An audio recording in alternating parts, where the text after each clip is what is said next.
I have a really popular video where I talk about 4 ways to stop reactivity. A few of those methods are management methods. They are cross the street and avoid the dog. And I get a lot of these comments that are like, oh, this is not dog training, you're useless, or whatever it is. Here, I'll pop a few up for you on the screen. So you can see the lovely YouTube community towards dog trainers. I think this one is a particular gem.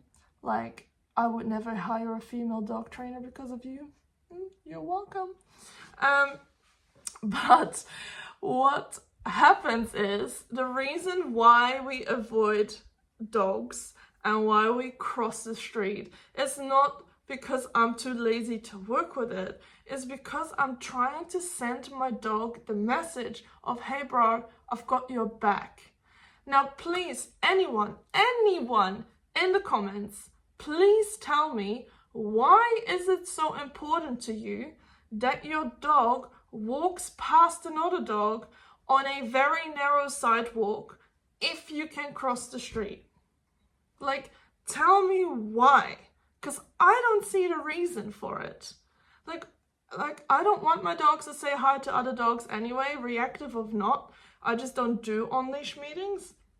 But if your dog is afraid of other dogs, or whatever reason they behave the way they do, why is it that you insist that they walk on the same footpath? Like, even if you just walk, if you live in a quiet area and you can get off the footpath and you walk on the street, like in a parking bay for a bit while you pass them, why is that a sign of weakness to you?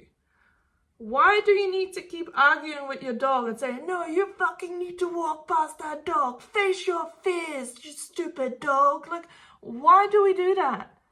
Do you realize that that's what you're doing?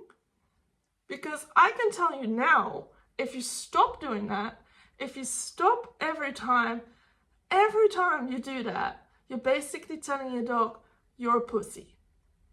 And you're gonna listen to me because I'm the boss. Stop being such a weak dog. That's what you're telling your dog. Now, if you just cross the street, or you make space, or you do anything like that, what you're telling your dog is like, I get it. You don't like that, so let's make some space. It's okay. And every time you do that, if you do that like 50 times, then you'll find that maybe at time 52, your dog is like, oh, there's a dog across the street. Doesn't bother me anymore. Yeah? And that's the moment when you say, oh, okay, cool. So what if I now reduce that distance? So instead of crossing the whole street, can I just walk in the parking bay? And then you do that for 50 times. And then your dog is suddenly fine with those.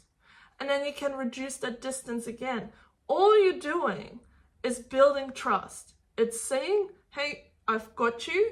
I understand that you find this stressful, so I'm going to listen to you. Right? So if you're afraid of something, like say you're afraid of needles or snakes or spiders, sure, we can flood you and make you walk through a sea of spiders and snakes, or I could give you the option to observe from a distance until you feel confident enough to come closer and maybe put one on your hand. Like, which one would you choose? To be forced head down into the fucking snake pit, or to just walk around it until you're ready to confront it? I know what I would choose.